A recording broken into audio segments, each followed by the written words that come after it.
And we're back with the Beaufort News with the Beaufort City Mayor, Stephen Murray. Happy 2022, Mayor.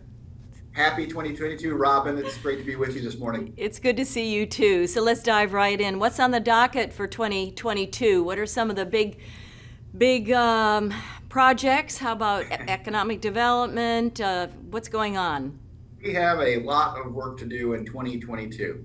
Our comprehensive plan, we are coming down the home stretch on getting that thing approved. And so in the coming weeks, you'll see sort of the final document. We've got a little more polish to put on it, but it's coming close. So encourage residents to keep up with that process and let their voices be heard. We've got the Milner Guide, which is our historic preservation manual. That thing's being updated for the first time in 20 plus years. So we're going to be working through that. We've got a number of code and development changes that we'll be working through a public process.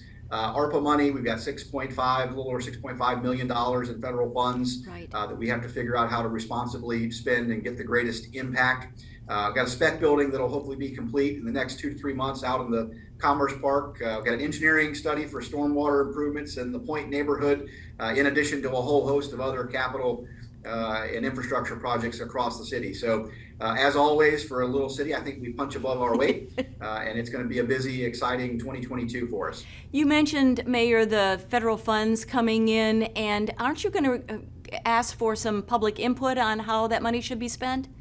We have. So we have a survey out for about a month or so. It's been available on our website. And so this week at the council meeting, staff's going to present the findings of that survey and what residents and other stakeholders have said they'd like to see us do with those funds. So pretty excited to see what the greater community thinks our priorities are. Okay, very good. Now, we were talking earlier about, of course, the coronavirus. Once again, we're 2 years in. How is the city faring? Yeah, I think, right now, knock on wood, we're doing okay. We have a constant sort of conversation going on with our medical professionals, with the folks at DHEC and with the other neighbors, the other jurisdictions. Right now, we are seeing a significant increase in this Omicron spread in our community, like the rest of the nation. The good news is right now, it's not translating into inpatient hospital stays.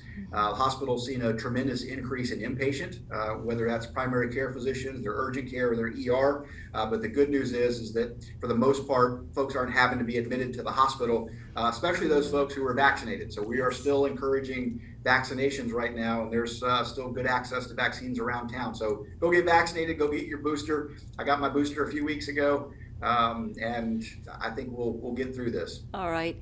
So, Mayor, what personal goals do you have for 2022 as mayor, as you look forward to this year? Yeah, I've been doing a lot of self-reflecting over the holidays about my first year in office as mayor. It was kind of a whirlwind, kind of went fast. In thinking about the promises I made when I was campaigning, and with 25% of my term behind me now and only 75% left, I remind myself I've got 35 months. I think where I failed last year was in my communications plan.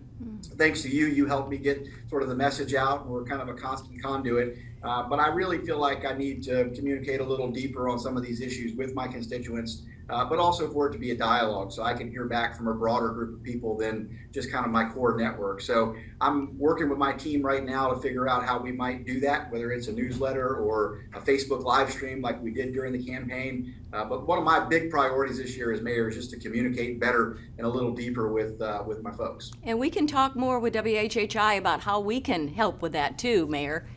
Okay. Yeah, that would be great. Because I'm really proud of the city. I think we do good work. We're not perfect, like I've said before. We make mistakes like everybody, but I'd like to think that we accept those responsibilities and try to figure out how we can do better. And so a friend of mine says, you do good work, and then you got to tell people about it. Right. And how is Melissa and the kids? Oh, they are awesome. So little ladies are in 3rd grade, just having a great time at Beaufort Elementary School. My wife's director of literacy over at the school district.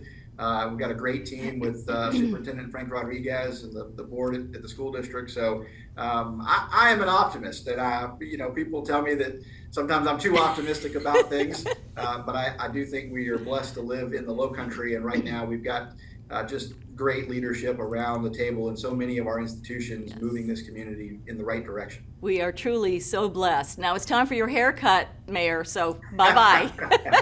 I'm doing book sandwiched in today, and we've got a whole bunch of events in January. So my wife tells me that it's time for a beard and a haircut. So we're going there next this morning. Right. Nice to have you with us. Bye, Mayor. Thank you, Robyn. Have a great day and happy too. 2022. You too. Author Brad Taylor has a new book, End of Days, out. We'll talk with him next.